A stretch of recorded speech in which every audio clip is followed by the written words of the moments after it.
If you got into a business school program, congratulations. But this is where the journey to get the return on your investment starts. So I totally know how grueling and unpleasant it is to get into business school. I mean, I hated the GMAT, but now you're here. I just want you to know that this is not the time to relax.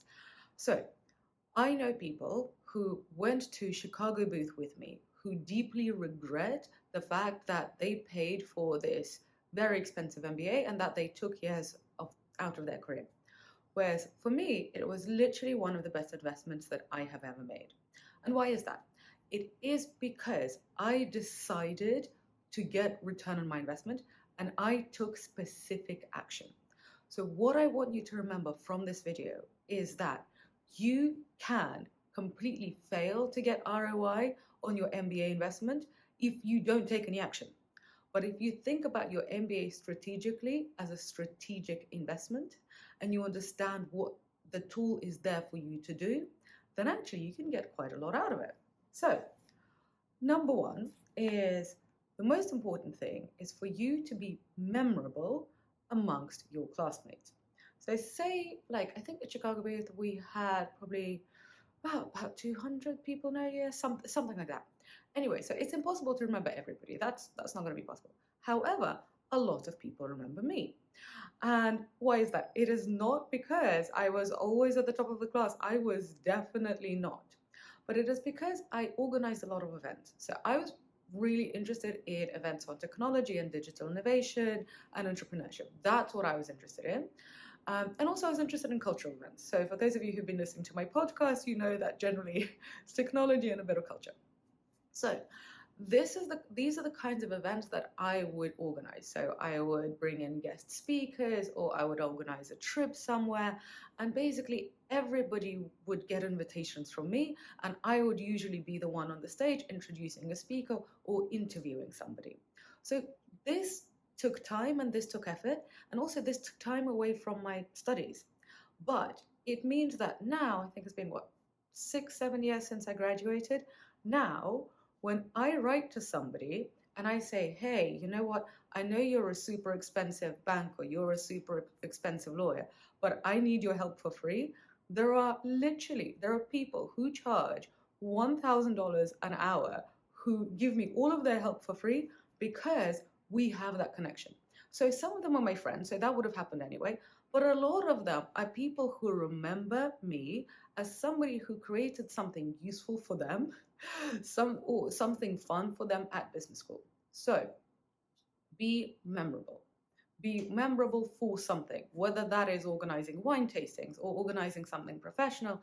Like, be memorable, be at the front of mind. Okay, so that's thing one. But as I mentioned, that will take away time from your studying.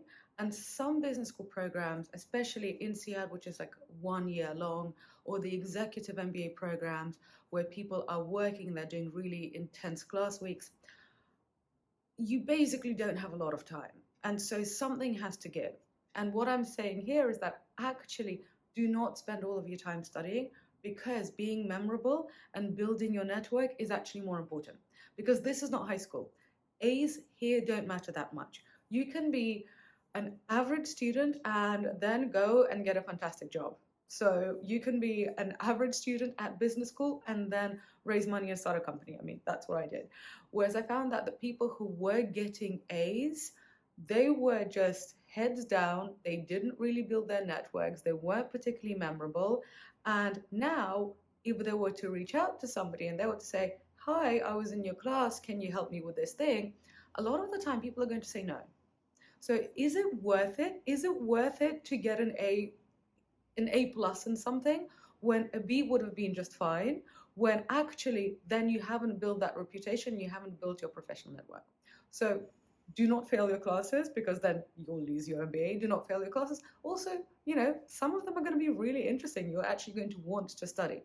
But if you're kind of a decent student, then make sure, like, it's better to be a decent student rather than an excellent student, and to leave time to build your network, to build your reputation, to organize events, because being memorable is far more important in the long run for your career than getting that A star on a particular test because you're not 16 anymore. Okay, so what is, got some notes for you here. What is also important when you're at business school is it is an ideal time to build your network with business school alumni. So when I was at Chicago Booth, I knew that actually when you're the MBA student, people are just nicer to you because people who already graduated, maybe they're in some really senior position, they're making loads of money, they're some kind of corporate leader, very successful investor, really successful entrepreneur. When, an MBA student reaches out to them, a lot of the time they'll think, oh, I remember that time. Like, I remember myself when I was an MBA student, and they kind of feel warm and fuzzy.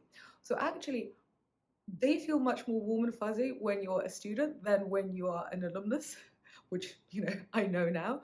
So take that time. If you've got 2 years of being a student or 1 year of being a student, reach out to lots and lots of alumni and basically build your network because they're going to be more open to you when you're a student. But this is what not to do. Do not reach out to them and say, hi, I'm a student. I want to pick your brain over a coffee because, listen, that is unprofessional. That is stupid. Like, people are going to be like, this person doesn't know what they want. They're going to expect me to give them a lecture. And, busy, successful people, they don't want to do that. So reach out to the alumni network and ask for some specific advice. And I'm saying advice, don't say to them, hi, you work at Kleiner Perkins, can you also give me a job? Because that's not going to work. So what you say to them is something, let's say you do want to work in Kleiner Perkins. What you say to them is, hi, I'm a student at this business school. I am involved in this venture capital project, or I'm involved in this entrepreneurship venture. I'd love to ask your advice on this particular tech trend or investing, or how you transitioned into a career in venture capital. So you see, that's actually quite specific.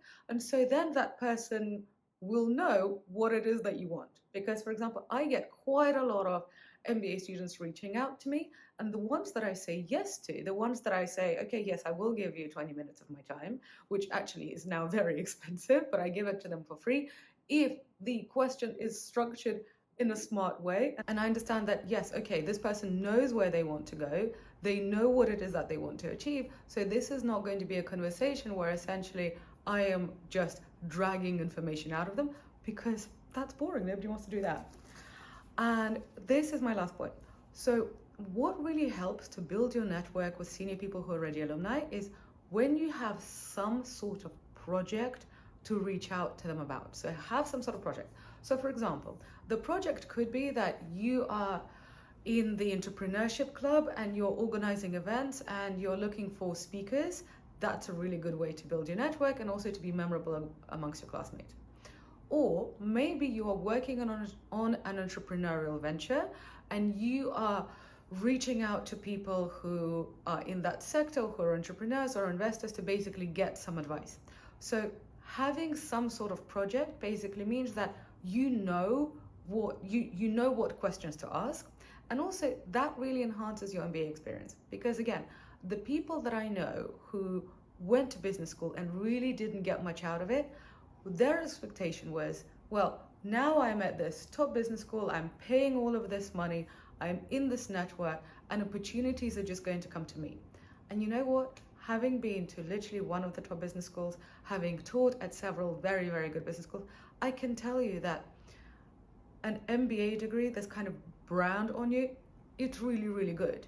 But you also have to use it. It is a tool. It is a power tool, but at the end of the day, what you do with it is up to you. So if you're making this huge investment in a top tier MBA program, just make sure that you then actually take the action to get the return on your investment.